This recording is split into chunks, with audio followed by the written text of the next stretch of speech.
Hello बच्चों, ये हमारा छठी क्लास जान पहचान उर्दू का पहला सबक है, जिसमें हम अलिफ़ के बारे में पढ़ेंगे।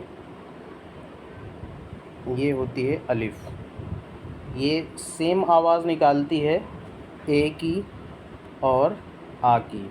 जो हिंदी में आ होता है और इंग्लिश में जो ए की आवाज़ होती है वही आवाज़ निकालती है। तो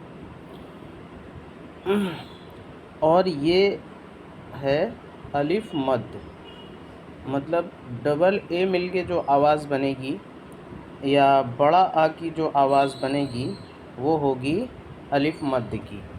जैसे अलिफ से हम ये अमरूद बना हुआ है, ठीक है, और ये अलिफ मद से आग बनी हुई है।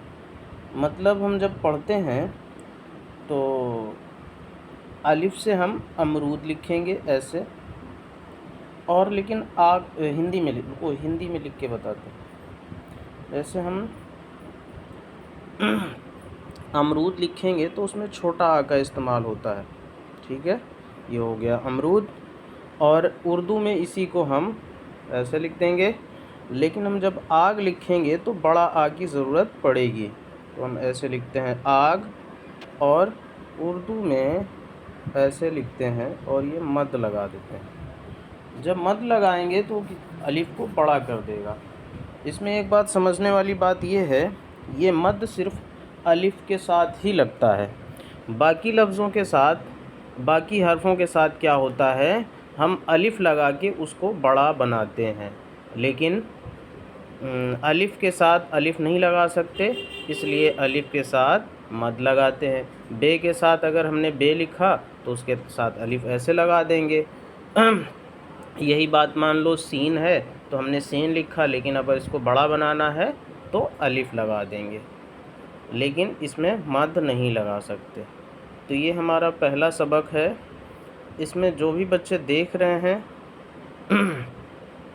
उसको अपनी कॉपी में या किताब में यहाँ बार बार उसे लिखें, ऐसे ऐसे करके, और अच्छी राइटिंग में लिखें, और अलिफ मद करके ऐसे लिखें, अलिफ मद, और इसको बार बार लिखने से प्रैक्टिस हो जाएगी और अलिफ कैसे बनेगी ये समझ में आ जाएगा। दूसरा इसमें जो काम करना है, ये अलिफ नीचे दिए हुए तस्वीर का पहला हर्फ लिखिए। तो यहाँ पे जैसे अनार बना हुआ है, ये तस्वीर में जो बना हुआ है अनार। अब अनार में हमें देखना है कि वो अलिफ से बनेगा कि अलिफ मद से बनेगा, तो ये अपने से करना है। जब नहीं समझ में आएगा तो हम अगली क्लास में, अगली वीडियोज़ में इसको क्लियर करेंगे कि इसमें क्या होगा, ठीक है। और यहाँ पे भी वो तस्वीर बनी हुई है, ये तस्वीर बनी हुई है, ये अंडा है और ये आलू है, ये अलमीरा है और ये आम है। तो जो तस्वीरें बनी हुई हैं और उसमें नीचे लिखने को कहा गया है, तो अगर अलिफ से शुरू हो रहा है तो आप अलिफ लिख देंगे, और अलिफ मद से शुरू हो रहा है तो अलिफ मद लिखेंगे। और जो बातें नहीं समझ में आ रही उसे छोड़ देना है, अगली वीडियोज़ में हम इसको बताएंगे कि कैसे क्या करना है। अब ये सबक 2 है, इसको अगली वीडियो में समझाएंगे।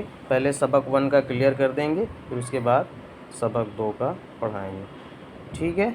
तो अगर ये वीडियो अच्छी लग रही है, कुछ बातें समझ में आ रही हैं, तो चैनल सब्सक्राइब कर सकते हो, रोज़ाना की वीडियो देख सकते हो, ठीक।